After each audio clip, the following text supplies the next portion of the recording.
ආයුබෝවන් කොහොමද ඔයාලට මම අද ඔයාලට අරගෙන ආවේ රසට උකුවට සුප් එකක් හරියටම හදාගන්නේ කොහොමද කියලා. ඒ වගේම කියන්න ඕනේ මම මේ සුප් එක රස කරන්නේ කිසිම සුප් කැටයක්. ඒ වගේම උකු කරන්න කෝන් ෆ්ලවර් වගේ දේවල් පාවිච්චි කරන්නේ නැහැ. බය නැතුව ඕනම පුංචි දරුවෙකුට ලෙඩෙකුට දෙන්න පුළුවන්. ඉතින් අපි බලමු මේ රසවත් සුප් එක හදන්න අපිට මොනවද අවශ්‍ය කරන්නේ කියලා. මම මේ සුප් එකට අරන් තියෙනවා අද කැරට් අලයක්, අල ගෙඩියක්, ඒ වගේම තක්කාලි ටිකක්, වට්ටක්ක ටිකක්, නිවිති කොළ ටිකක්, ගෝවා කොළ ටිකක්, ඒ වගේම බොන්චි ටිකක් සහ ලීක්ස් ටිකක්. තව මම මෙතන අරගෙන තියෙනවා පරිප්පු ටිකක්. ඔයාලට කැමති එළවලුවක් මේ අවස්ථාවේදී පාවිච්චි කරන්න පුළුවන්. අපි මුලින්ම එළවලු ටික මේ විදියට පුංචියට කැමති ඇඩයකට කපා ගන්න ඕනේ.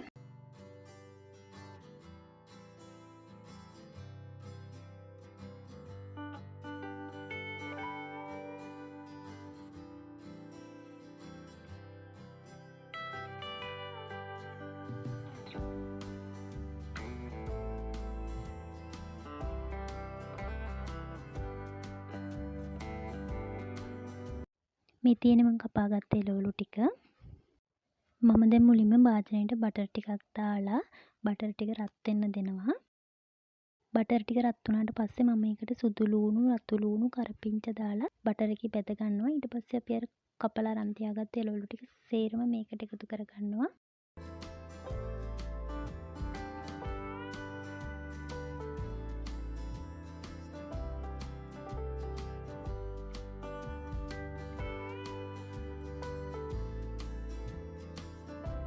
එළවලු ටික දාගත්තට පස්සේ මම පරිප්පු ටික දාගන්නවා.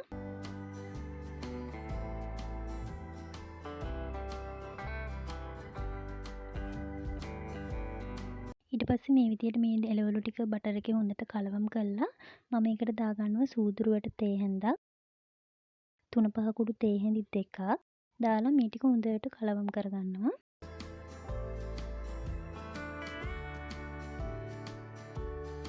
ඊට පස්සේ මම වතුර දාගන්නවා. එළවලු ටික වැහෙන ගානට පොඩ්ඩක් වැඩියෙන් වතුර දාගන්නවා.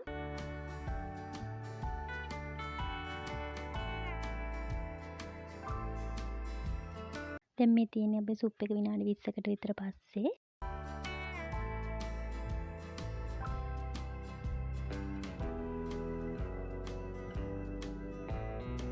මම දැන් මේ වෙලේ මේකට ලුණු එකතු කරගන්නවා. ඒ වගේම ගම්බිරිස් එකතු කරගන්නවා. ලුණු සහ ගම්බිරිස් ඔයාලගේ රසපදම එකතු කරගන්න පුළුවන්.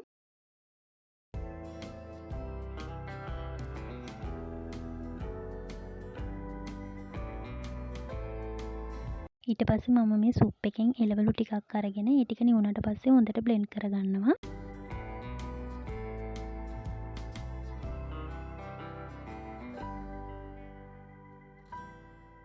දැන් මේ විදියට බ්ලෙන්ඩ් කරගත්ත එළවලු ටිකත් මම සුප් එකට දාලා හොඳට මිශ්‍ර කරගන්නවා. එතකොට මේ සුප් එක හොඳට උකුවට එනවා. දැන් අපේ සුප් එක හදලා ඉවරයි. මේ තියෙන්නේ මම හදාගනිපු සුප් එක. මම ඊට පස්සේ මේකට දෙහි බින්දු ටිකක් එකතු කරගන්නවා. දෙහි එකතු කරාම සුප් එක ගොඩාක් රසයි. ඒ වගේම ඔයාලට පුළුවන් මේකට මාමයිට් චුට්ටක් දාලා බලන්න. එතකොට තවත් රසවත්.